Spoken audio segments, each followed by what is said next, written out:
On the morning of February 19, 1985, a Boeing 747 SP is approaching the US West Coast, cruising at 41,000 feet. It is China Airlines Flight 006, carrying 251 passengers and 23 crew, making the journey from Taipei, Taiwan to Los Angeles. There is a 5-man flight crew on board for the long-haul flight. The primary crew are currently on duty. Captain Min Yuan Ho, 55, First Officer Ju Yu Chang, 53, and Flight Engineer Kuo Pin Wei, 55. The aircraft is a Boeing 747 SP-09. The SP, or Special Performance, is a niche version of the classic Boeing 747. It is short and stubby, with an impressive max takeoff weight range of over 5,800 nautical miles. Before the flight, the pilots noted write-ups of some minor technical problems to do with engine number 4 not producing enough thrust. In the 2 cases of the engine hanging, it was returned to normal operations once the aircraft descended. Engineers investigated the issue and replaced some key components, as well as ran up the engine, to find that all parameters were within normal limits. What they had not discovered was an issue with the main fuel control valve. It had been worn down by 1/10 of a millimeter, causing the engine to hang when attempting to accelerate past idle in certain conditions at high altitudes. Flight 006 is about 300 miles to the northwest of San Francisco, flying above a layer of high-level cloud, with tops reaching 37,000 feet. The temperature outside is below -61 degrees Celsius, and due to strong winds out of the northwest, the flight has been encountering some turbulence. Getting some bumps off that jet stream. Yeah. Seatbelt sign on, please. Okay, seatbelt sign on. The turbulence accelerates the plane to 0.88 Mach, or 88% of the speed of sound. The autopilot responds by decreasing engine thrust, causing the aircraft to decelerate. Seconds later, the throttles move forward again as the plane reaches 0.84 Mach. Huh? Number 4 isn't responding. You're not getting any indications? No, let me see if I can get it to respond manually. While the number 1, 2, and 3 engines respond normally, the number 4 engine is unable to accelerate past idle. The flight engineer manually moves the throttle back and forth to try to get a response. No response. I think it's flamed out. Okay. The generator's gone offline as well. Okay, start running the engine out checklist. Center, we're having some trouble with one of our engines. Request descent. Let's try a restart. The flight engineer attempts to restart the number 4 engine at 41,000 feet. He receives no response, and the aircraft continues to decelerate due to the lack of power. An engine failure on a multi-engine aircraft has several effects on the flying characteristics of a plane. The first, and most obvious, is a reduction in airspeed. Less power available means the plane cannot maintain the same speed. Though thrust is still being produced by the operating engines, creating an asymmetric force, which produces a yaw towards the dead engine, while a roll force also occurs as a byproduct. Therefore, when an engine failure occurs, pilots must be proactive in their control of the aircraft. They need to correct for the yaw with rudder away from the dead engine, while also paying particular attention to their airspeed, which can reduce quickly at high altitude. I'll see if I can get the relief engineer in here as well. Your airspeed is decreasing, sir. Roger, I'm turning speed mode selector to off.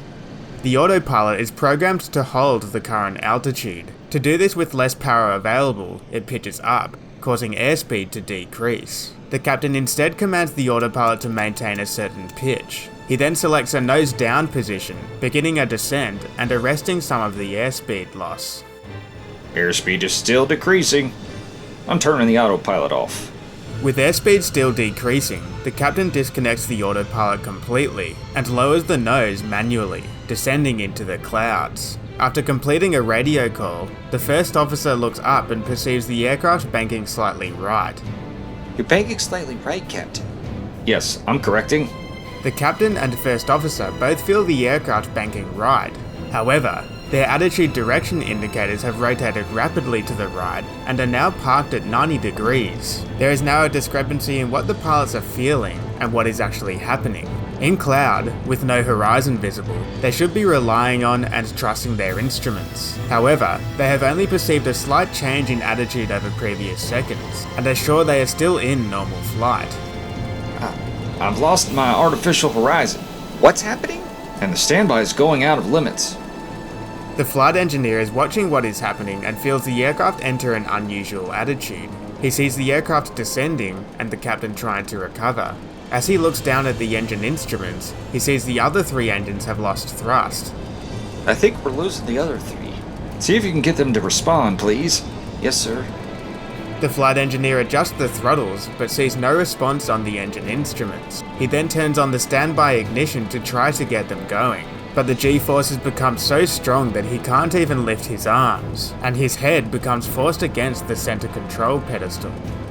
The captain is trying to control the aircraft, but has become completely disorientated. He can't keep track of the aircraft's rapidly changing attitude in the clouds, and is unable to correct the upset. He tries to pull the control column back, but the speed rapidly decreases to almost 80 knots. He then lets the nose fall and tries again, this time assisted by his first officer. They pull back, then lower the nose smoothly, and just as the aircraft begins accelerating, it emerges from the clouds. The captain regains his bearings quickly, leveling the wings and stabilizing the pitch. After dropping more than 30,000 feet, the aircraft re-enters stable flight at 9,500. The crew assess the situation. Alright, I've got it back to straight and level. My ADI is coming back. Yes, I've got a good horizon now. Number 1, 2, and 3 are coming back online now as well. Okay. Everything else looks normal. 3 of the lost engines come back to life, and the flight engineer is quickly able to restart number 4. The crew contact air traffic control and declare an emergency, stating that they have injured people on board. They request vectors to regain their course and climb to 27,000 feet.